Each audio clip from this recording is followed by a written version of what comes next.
Assalamualaikum warahmatullahi wabarakatuh. Bismillahi walhamdulillah, wassalatu wassalamu ala rasulillah Muhammad ibn Abdullah wa ala alihi wa sahbihi wa mawala amma ba'du. Faqad qala Allah ta'ala fi kitabihil karim, a'udzu billahi minasy syaithanir rajim, bismillahirrahmanirrahim. Inna a'tainaka al-kautsar fasholli li rabbika wanhar. Wa qala an-nabi sallallahu alaihi wa alihi wasallam, man lahu sa'atun falam yudahhi fala yaqrabanna musallana. Yang saya muliakan para sepuh dan bini sepuh, para orang tua, para guru, para tokoh masyarakat yang hadir pada kesempatan pagi hari ini, ketua dan seluruh pengurus Dewan Kemakmuran Masjid Jami Al-Barokah kalau nggak salah ya, dan Bapak Haji Agus Salim, kemudian Sekretaris Bapak Ustaz Haji Abdul Majid, dan seluruhnya yang hadir pada kesempatan kali ini. Saya ingin berbicara terkait dengan korban, apa hikmahnya dalam sebuah nilai-nilai kehidupan. Berangkat dari sejarah Nabi Allah Ibrahim alaihi salatu wassalam. Jadi Nabi Ibrahim itu lama belum dikaruniai keturunan oleh Allah. Maka Nabi Allah Ibrahim itu karena lama belum punya keturunan, maka Nabi Ibrahim banyak melakukan kebaikan. Nabi Ibrahim itu bukan Nabi yang miskin, kaya luar biasa. Maka dikatakan Nabi Allah Ibrahim itu punya kebiasaan kalau berkurban dengan 1000 ekor kambing, 300 ekor sapi, dan 100 ekor unta. Sampai hari ini belum ada yang nerusin, belum ada nih Pak. Ya kita kan gini nih, saya kan kebetulan orang Betawi nih, kita ini sering hitung duit orang daripada ngitung duit sendiri.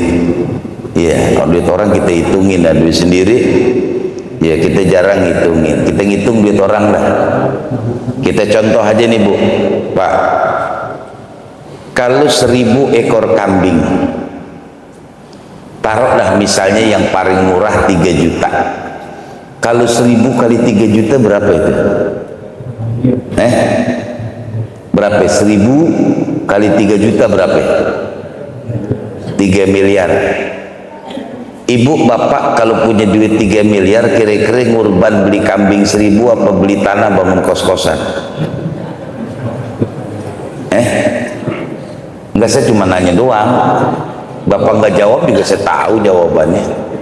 Orang sampai hari ini juga masih banyak yang belum ngurban. Ya, itu Nabi Ibrahim luar biasa. Fata'ajjaban nasu wal malaikatu min zalika. Semua orang kagum, hebat Nabi Ibrahim. Ya, muncullah sifat manusiawinya, apa yang dikatakan oleh Nabi Allah Ibrahim. Kata Nabi Ibrahim, kullu ma taqarraba bihi, apa saja yang bisa mendekatkan aku dengan Allah, laisa bisyai'in 'indi, enggak seberapa, kata Nabi Ibrahim. Lau kana li ibnun la adbahannahu, jangankan cuma 1000 kambing, jangankan 300 ekor sapi, jangankan 100 ekor unta, saya punya anak saya potong. Dulu kan belum punya anak dia. Makanya di dalam surah Shaffat itu digambarkan oleh Allah, Nabi Ibrahim pengen banget punya anak. Sekitar Allah katakan di dalam surah As-Saffat, inni dhahibun ila rabbi sayahdin. Kata Allah, ya Nabi Ibrahim, kau berangkat ke Masjidil Aqsa, berdoa munajat kepada Allah, Rabbi inni dhahibun ila rabbi sayahdin. Kemudian Nabi Ibrahim berdoa, Rabbi habli minas salihin. Sekitar 6 bulan lamanya Nabi Allah Ibrahim berdoa, kemudian kembali lagi. Ketika kembali Nabi Allah Ibrahim, kemudian istrinya Hajar hamil, melahirkan seorang putra Nabi Allah Ismail alaihi salatu wassalam. Tapi tidak berhenti di situ aja Pak perjalanan Nabi Allah Ibrahim. Selesai Hajar melahirkan, kemudian datang perintah Allah. Kata Allah, Ibrahim, tinggalkan istrimu biwadin ghairi dzi zar'in 'inda baitikal muharram. Baru melahirkan, kemudian Allah perintahkan Ibrahim, tinggalkan Hajar dan anakmu, kau berangkat lagi ke Baitul Maqdis. Ibu udah saya tanya, Bu, ibu habis lahiran kemudian ibu ditinggal di kebun, lakinya jalan-jalan ke Bali, kira-kira ibu sewot nggak? Ya makanya ibu nggak jadi Hajar gitu. Tuh bayangin, Masya Allah, ditinggalkannya tuh biwadin, di satu lembah ghairi dzi zar'in, di situ kagak ada punan, inda baitikal muharram, sekarang jadi Ka'bah tuh. Sekarang nih Ka'bah, sekarang udah enak. Dulu lah bayangin Pak, istrinya baru melahirkan, ditinggalkan di satu lembah yang kagak ada punan. Kalau nggak ada punan, adem apa panas? Panas. Biasanya orang kalau kepanasan itu lapar apa haus? Haus. Lah dia berdua sama anaknya masih kecil. Kalau kehausan anak kecil biasanya nyengir apa lari-larian? Nangis. Inilah hati seorang ibu. Kecuali kita Pak lain. Kita kan kalau anak nangis emang bener bangun, tapi yang dibangunin bininya, anak lu nangis loh. Kitanya pindah tuh, model kita itu. Hajar kemudian naik ke Bukit Safa. Di Bukit Safa dia lihat di Marwah kelihatan kayak ada air, paranin. Sampai sono kagak ada. Naik lagi dari Bukit Marwah, nengok lagi ke Safa, kelihatan ada air, paranin. 7 kali bolak-balik. Kayaknya kalau orang kita kagak dah, kalau kita udah lihat kayaknya ada air pas paranin kagak. Naik lagi, dilihat ada air, paranin, balik lagi enggak? Tadi pasang gue udah disuruh kagak ada air. Ini perjalanan sampai 7 kali. Makanya dalam perjalanan ibadah umroh ada namanya sa'i bainas Safa wal Marwah. Ketika berangkat dari Bukit Safa berakhir di Marwah. Itu Hajar bolak-balik 7 kali, mulai dari Safa berakhir di Marwah. Ketika berakhir di Marwah, baru tuh Nabi Allah Ismail mengatakan zamzami, zamzami, zamzami. Muncul air zam-zam. Coba Bu, anak ibu lagi nangis, ibu jalan nyari air, kira-kira keluar air lah kagak bakalan, biar gimana ibu anak tinggal keluar air. Itu luar biasa. Kenapa? Kalau ikutin perintah Allah tidak ada yang susah. Kalau apa yang disuruh oleh Allah kemudian kita kerjakan, nggak ada yang sulit. Makanya sering saya katakan, hakikat sebuah kehidupan apa sih Pak? Hakikat sebenarnya kita hidupnya apa? Kita ini hidup cuman mempersiapkan untuk perjalanan panjang kita nanti. Orang kan cari dunia dari pagi ketemu dengan pagi. Kadang dia tinggalkan ibadah, dia tidak pernah hadir di majlis taklim, tidak pernah baca Quran. Padahal akhir segala sesuatu adalah mati. Bangun rumah indah luar biasa. Ada yang bangun rumah tuh Ustadz, tanahnya 1000, hebat, gede, luar biasa. Boleh, silahkan. Tapi semua bakal kita tinggalkan. Kenapa yang bakal kita tinggalkan? Kita bangun seindah mungkin. Justru yang bakal menjadi teman kita tidak kita bangun seindah mungkin. Itu nanti babnya lain. Ya, sengaja saya pancing-pancing doang, nih bab lain. Nanti ada babnya cerita. Kita lagi cerita tentang kurban. Kemudian di ayat selanjutnya dikatakan falamma balagha ma'ahu sa'ya qala ya bunayya inni ara fil manami anni adbahuka fanzur madza tara. Falamma balagha ma'ahu sa'ya, maka tatkala Nabi Allah Ibrahim itu anaknya Nabi Allah Ismail itu sudah bisa as-sa'yu, bisa ngebantuin abahnya kata orang Betawi. Maka di tafsir dikatakan usianya saat itu ada yang bilang 7 tahun, ada yang bilang 11 tahun, ada yang bilang 13 tahun. Datang perintah dari Allah inni ara fil manami anni adbahuka, disuruh menyembelih anaknya. Pak, Bu, lame nggak punya anak, pas dapat anak udah gede, udah bisa bantuin kita ini, datang perintah dari Allah suruh nyembelih. Coba dah kalau bapak yang begitu kira-kira gimana? Berhenti jadi nabi apa motong anak? Pak, bapak ini diperintah dari Allah, anak cuma atu-atunya. Emang kita demen banget tuh anak ganteng. Ya anak sebetulnya sih tergantung orang tuanya juga, Pak. Rumus sederhananya begini, kalau bapaknya hitam ibunya putih, minimal anaknya coklat. Kalau nggak percaya bikin kopi campur susu. Tapi kalau bapaknya hitam ibunya hitam, bapak hitam ibu hitam, anak ungu. Iya, kemarin sebelum puasa itu saya berangkat ke Ethiopia kalau salah tuh. Iya, ke Addis Ababa tuh, daerah apa Addis Ababa. Saya nginep di situ.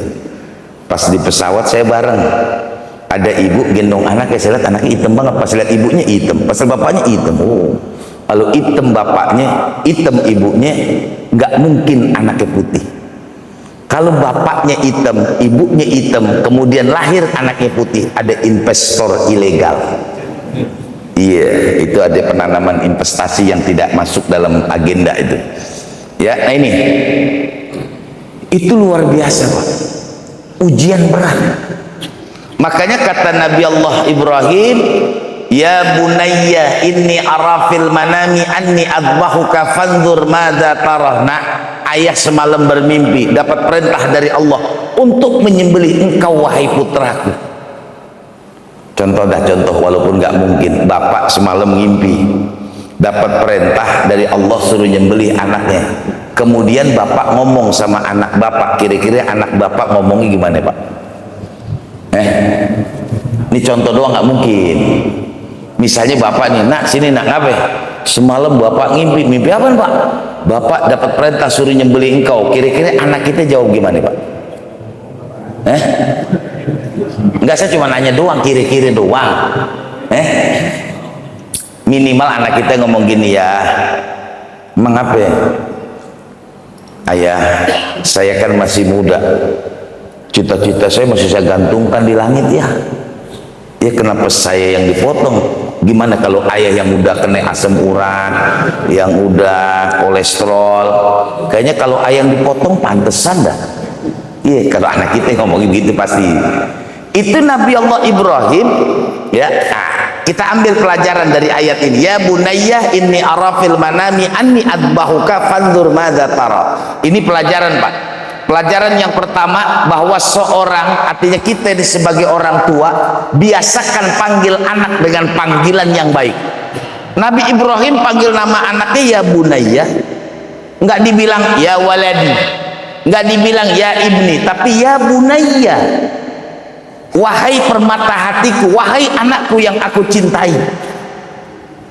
Ini pelajaran berharga, Bu, buat kita. Biasakan panggil anak dengan panggilan yang terindah.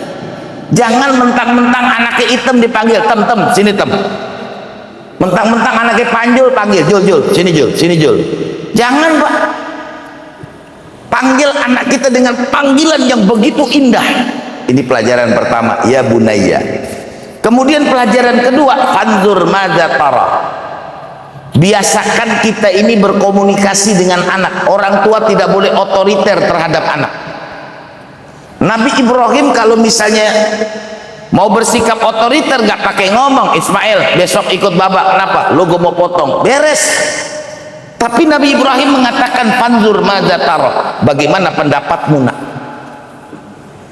Nah, kemudian dilanjutkan dengan ayat qala ya abatif alma tu'mar satajiduni insyaallahu minas sabirin.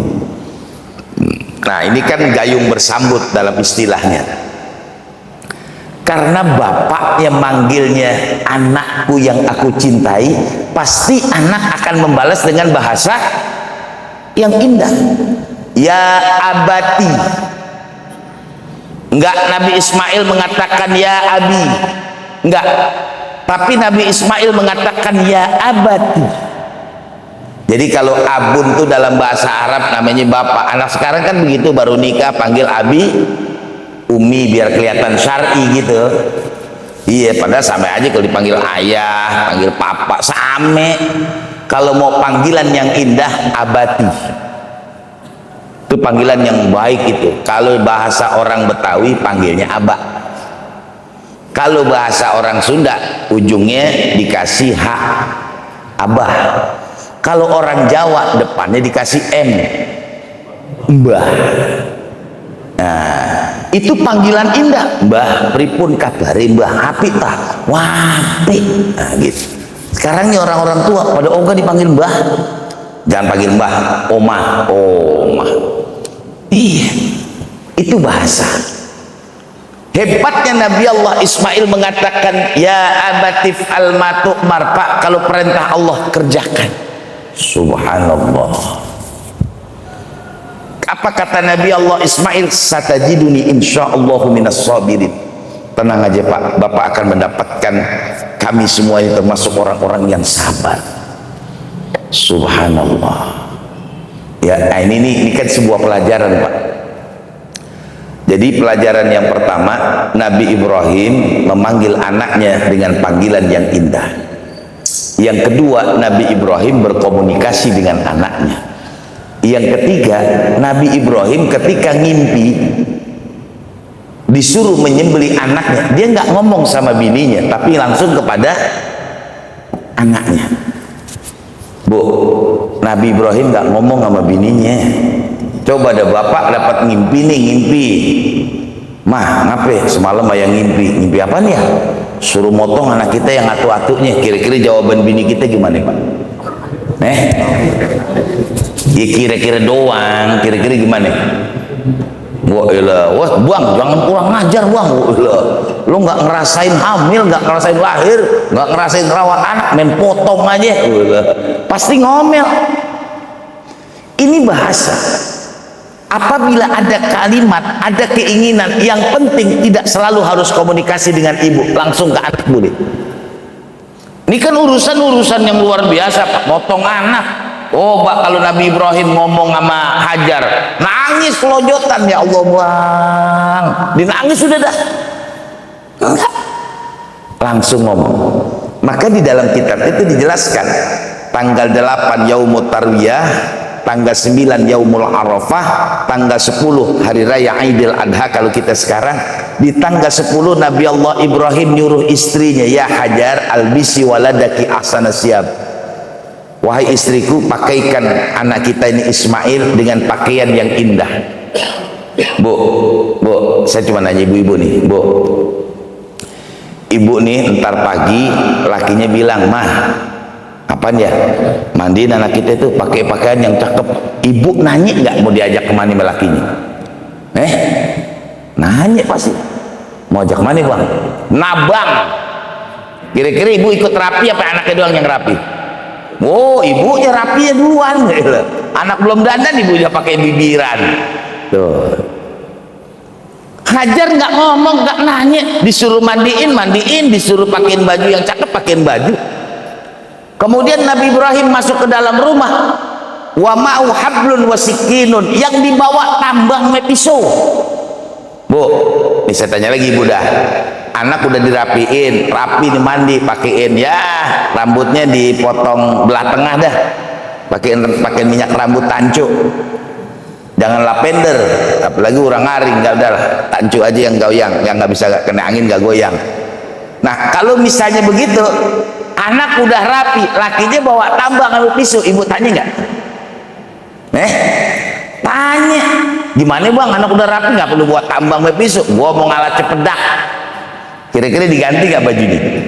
Oh ilah, tuh hebatnya lagi, Hajar nggak ngomong, didiam aja. Nabi Ibrahim dan Ismail berjalan, baru di situ setan turun.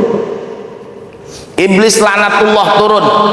Pertama kali yang digoda Hajar, apakah kau tidak lihat suamimu? bersama dengan anakmu, suamimu bawa tambang dan pisau, dia akan menyembelih putramu. Saya tanya lagi ibu-ibu dan bu,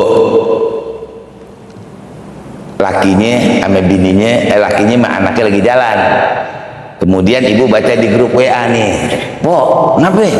Laki lu tuh mau motong anak lu, kira-kira ibu berangkat gak pergi? Woi lo diangkat kongresnya. Iya, kalau sekarang kan daster, langsung buang, woi lah hampir ujung dia ngomong. Hajar enggak? Apa kata Hajar? Tidak akan pernah mungkin seorang nabi diperintahkan oleh Allah untuk melakukan kemaksiatan. Ya kan orang perempuan nggak boleh dengar gosip dikit, kita mau ngomel aja. Iya, ini baru grup baca dol. Tadi gue lihat laki lu boncengin orang perempuan. Sampai rumah nggak ngomong pak, dia diem aja dah. Tumben lu kagak ngomong.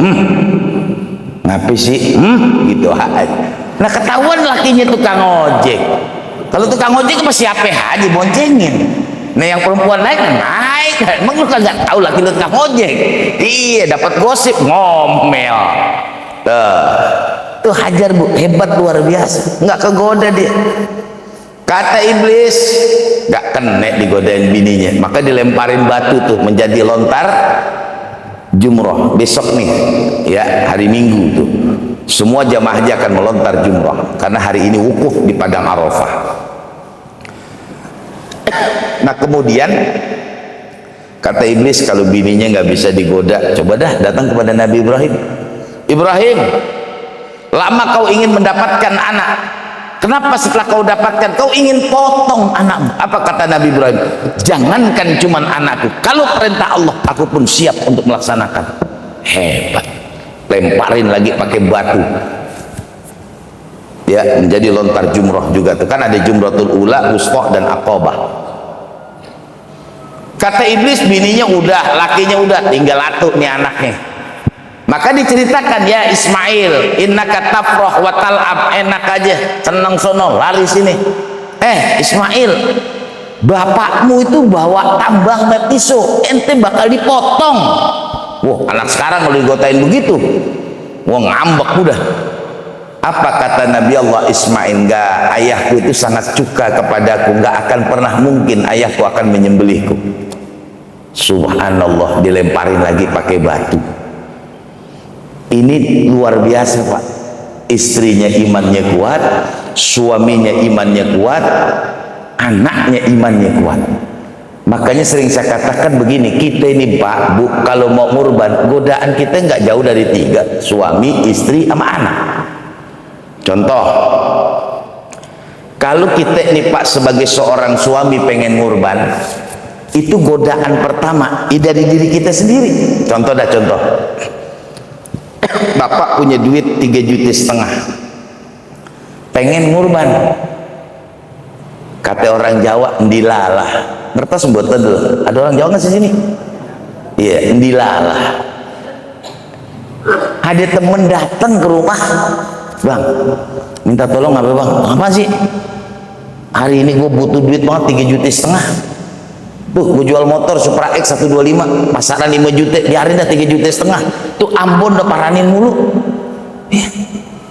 Kebetulan kita lagi nggak punya motor, pengen banget punya motor. Ada yang nawarin pasaran 5 juta, dijual 3,5 juta. Kira-kira jadi motor apa jadi ngurban? Kira-kira beli motor apa jadi ngurban? Mana dia orangnya?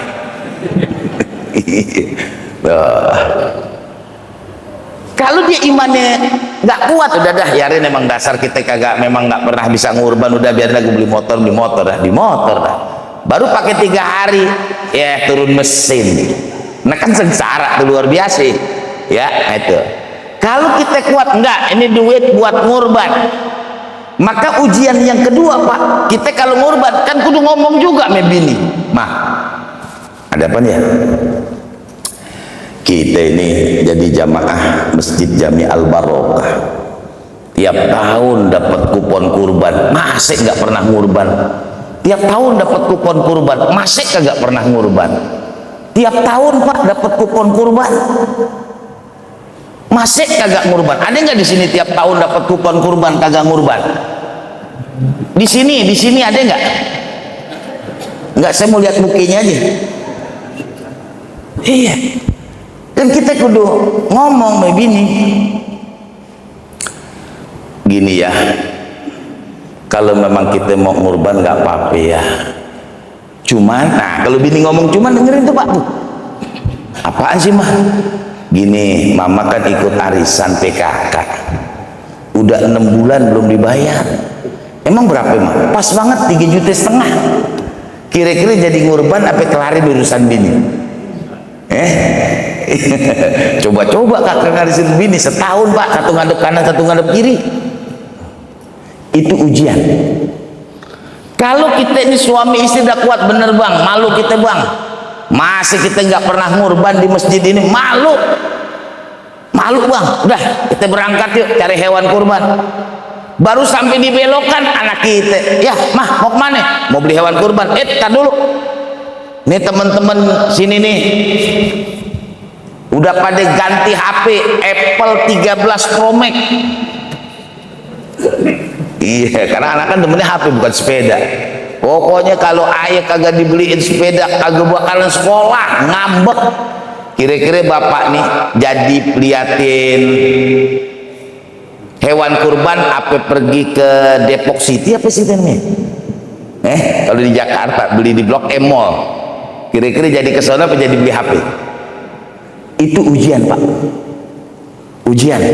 Tapi ada juga jamaah saya bilang, saat saya nggak pernah seperti apa yang Ustadz ceritain. Oh alhamdulillah dah hidup lu nggak diujian nih, emang saya kagak ngurban. Lah kagak ngurban setan juga ogah godain. Iya Pak. Makanya kenapa bicara kurban? Bicara kurban itu dalam hikmah, dalam sebuah kehidupan kita apa? Belajar dari Nabi Ibrahim. Belajar dari Nabi Ibrahim. Memang orang berkurban itu tantangannya memang anak Pak. Apalagi sekarang nih.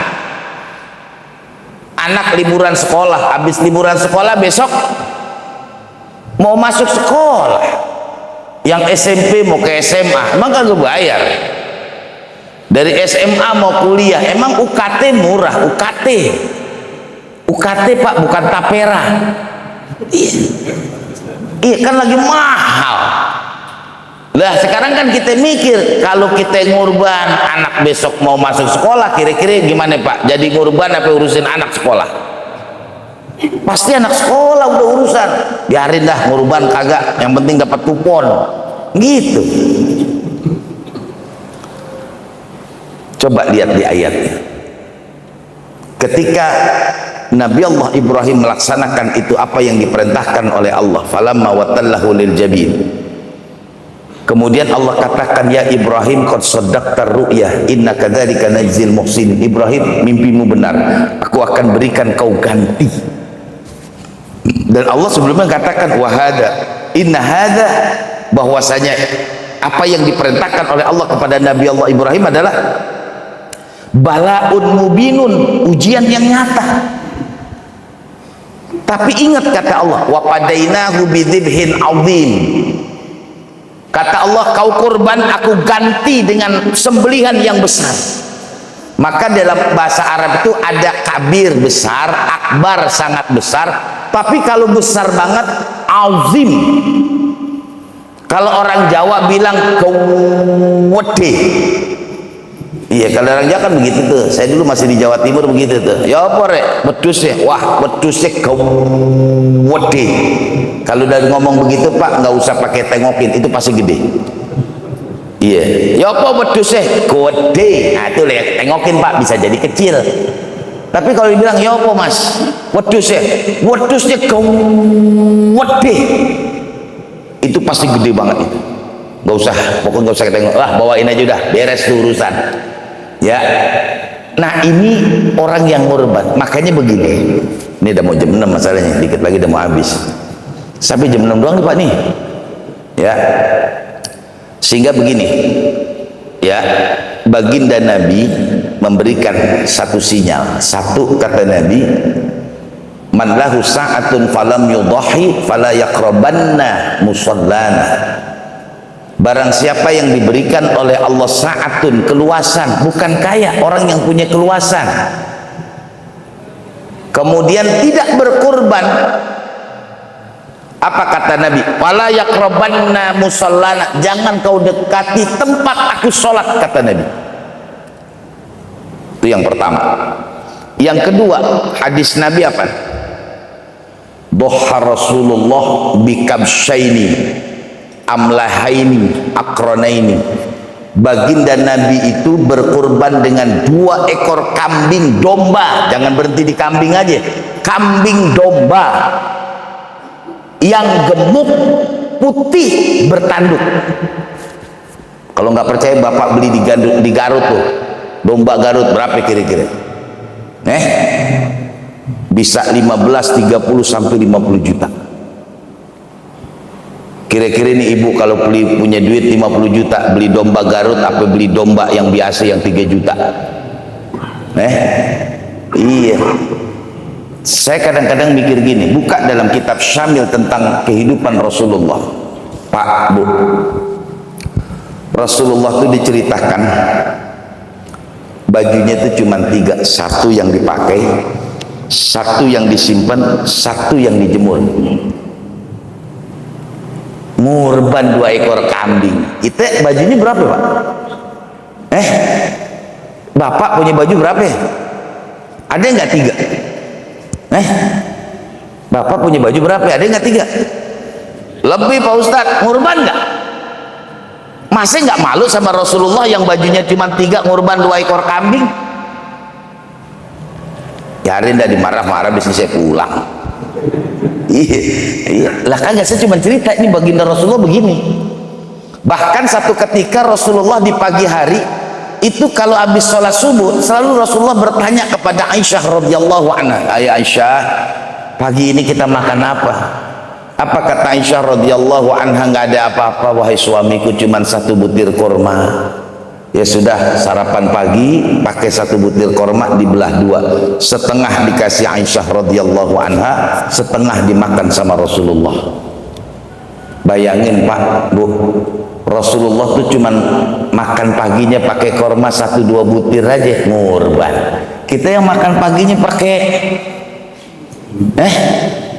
kita yang makan nasi, makan paginya pakai apaan, Pak? Nasi uduk, nasi ulam, kemudian ketan, apalagi bubur kacang hijau, pakai lontong, kagak ngurban. Kan malu kita sama Rasulullah. Malu nggak ya? Malu nggak? Masya Allah, Pak. Ini kita ngaca di situ. Tuh contohnya. Contoh berikutnya. Ketika Rasulullah kumpul dengan para sahabat, apa kata Rasulullah? Rasulullah mengatakan, "Wahai sahabat, aku rindu saudara-saudaraku." Sahabat mengatakan, "Apakah kami ini bukan saudara-saudaramu?" "Bukan, antumul ashabi." Kamu ini para sahabatku. Yang hari ini aku rindukan, kata Rasulullah, adalah saudara-saudaraku. Sehingga sahabat bertanya, "Wa man ikhwanuka ya Rasulullah?" Siapa sih saudaramu ya Rasul? Kata Rasulullah, "Liman lam yarani wa amana bi." Orang yang belum pernah berjumpa dengan aku tapi dia yakin dengan aku, itu yang aku katakan dia saudara-saudaraku, dan itu yang aku rindukan. Pak, Bu, Rasulullah rindu sama kita. Ngurban 2 ekor, kita kagak ngurban. Yarin di kesel-kesel dah pulang aja kalau dah. Wah, salah saya, kenapa Sabtu saya ngaji nih? Kalau tahu saya tadi saya tidur aja dah, kena lagi nih. Enggak Pak, Mang kudu saya gebugin juga ini. Kalau enggak begini enggak ada ngurban. Ya, kita malu Pak. Ini kalau saya buka fikihnya dalam Fiqhul Islam Mu'adillatu Dr. Wahba Az-Zuhaili itu mengatakan pendapat dari beberapa mazhab. Ada Imam Abu Hanifah, ada mazhab Maliki, ada mazhab Imam Syafi'i. Ukuran orang yang kena kesunahan untuk melakukan kurban, satu adalah orang yang memiliki harta sebesar nisab zakat. Kalau nisab zakatnya 82 gram kali 1 juta, 82 juta. Orang yang punya mobil itu kudu ngurban. Alhamdulillah saya kagak punya mobil, Ustaz.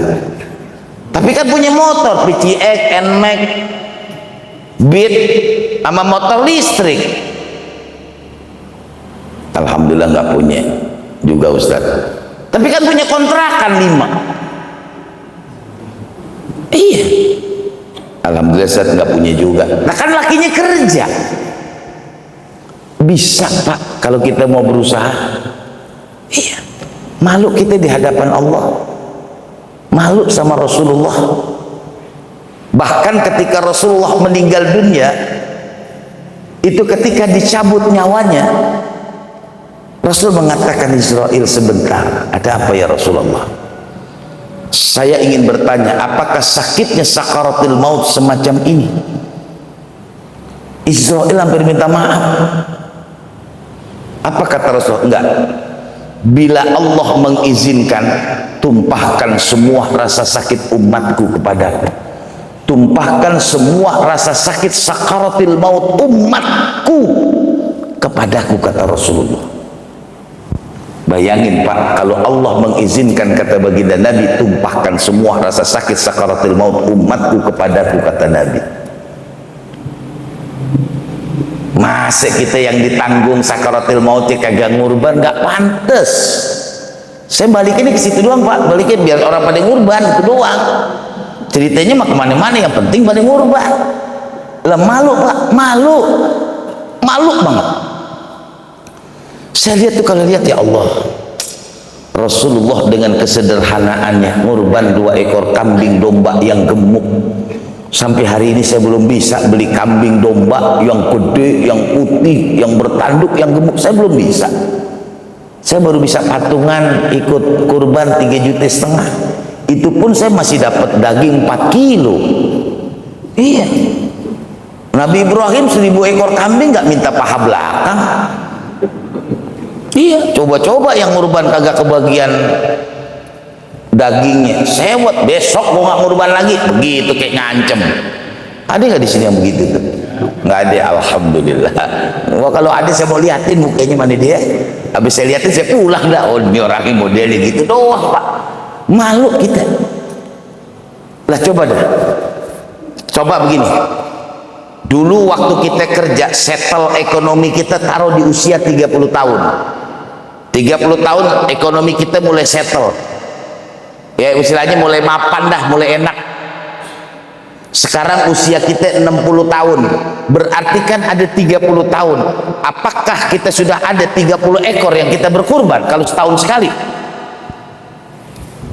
Ada nggak? Apa kita nggak malu ntar ketika meninggal dunia ditanya sama Allah?